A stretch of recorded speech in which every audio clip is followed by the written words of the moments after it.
Navy commanders के conference की inside story हम दर्शकों के सामने रखने जा रहे हैं। टीवी 9 भारतवर्ष पर समझिए नेवी का सुरक्षा कवच। समंदर में चीन को घेरने का पूरा प्लान देखिए आप। सुरक्षा कवच की पूरी जानकारी।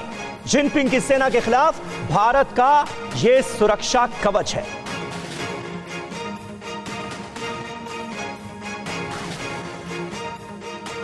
सुमित चौधरी हमारे संवाददाता इस वक्त हमारे साथ मौजूद हैं। सुमित, जरा विस्तार से बताइए कि इस कॉन्फ्रेंस का मतलब क्या है, मायने क्या हैं और क्या तैयारियां अब शुरू हो चुकी हैं? समीर, सबसे पहले इंपॉर्टेंट ये है कि लगातार आपको याद होगा कि इससे पहले आर्मी कॉन्फ्रेंस हुई थी, उसके बाद एयरफोर्स की कमांडर कॉन्फ्रेंस हुई थी, जिसके अंदर सिक्योरिटी रिव्यू के साथ साथ ये देखा गया था कि क्या क्या चैलेंजेस है और हमारी प्रिपरेशन कैसी रहनी चाहिए। और अब नेवी कॉन्फ्रेंस जो है, कमांडर कॉन्फ्रेंस, इसका ही एक कह सकते हैं हिस्सा है। और खास बात ये कि पहला मौका है जब इस साल के शुरुआत में, इस पूरे साल के अंदर कमांडर कॉन्फ्रेंस हो रही है नेवी की, और ये ऐसे वक्त में हो रही है जब लगातार हमारे लिए थ्रेट परसेप्शन ना सिर्फ जमीनी तौर पर नॉर्दर्न बॉर्डर्स में बल्कि समंदर के रास्ते भी बढ़ते जा रहे हैं। और खास बात यह कि इसके अंदर यह देखा जाएगा कि भारत अपनी तैयारियों को किस तरीके से और मजबूत कर सकता है। आपको याद होगा कि लगातार हमारे जो इलाकों के अंदर, हमारे समुद्री इलाकों के आसपास भी कई बार हमने चाइनीज वेसल्स को, चाइनीज सबमरीन्स को देखा गया था। तो उसके बाद से ही लगातार मैं आपको बता सकता हूं कि इन चीजों को किस तरीके से तैयार किया जा रहा है। और अगर आप देखें तो मैं आपको दिखाना चाहूंगा समीर कि क्या कुछ तैयारियां हैं हमारी। सबसे पहले इंपॉर्टेंट बात यह कि वो कौन कौन से रूट हैं भारत के आसपास, कौन कौन से पॉइंट्स हैं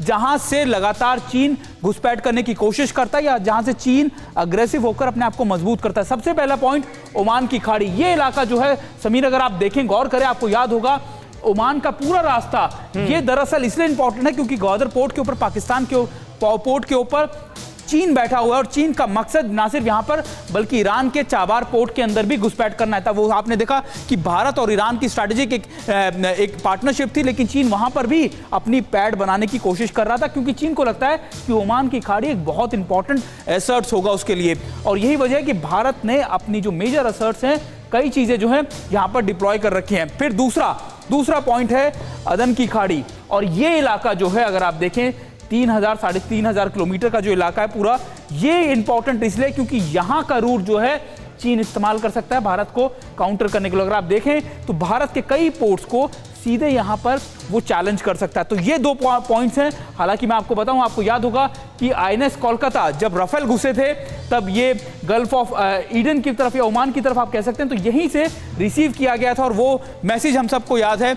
इसके बाद तीसरा major point central depth Oman, यानी central depth of Oman Andaman का ये इलाका वो है जहां से चीन लगातार अपनी सबमरीन्स को या फिर अपनी दूसरे वेसल्स को गुजारता और एक थ्रेट परसेप्शन के तौर पर या एक चैलेंज के तौर पर भारत को दिखाने की कोशिश करता है। ये करीबन 1700, यानी सबसे नजदीक अगर आप देखें समीर, तो आपको समझ में आएगा कि ये तीसरा मेजर पॉइंट है जहां से लगातार भारत ने अपनी स्ट्रेंथ को मजबूत किया है। अब उसके बाद साउथ डेप्थ ऑफ अंडमान, यानी साउथ नीचे की तरफ और आप जाएंगे तो ये वो इलाके हैं जहां पर भारत ने अपनी मजबूती बनाई है।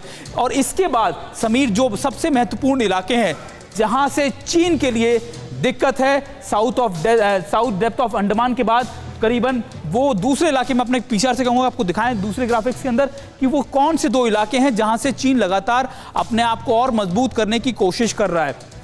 अड़ी सोमवार से शुक्रवार शाम 6 बजे सिर्फ टीवी 9 भारतवर्ष पर।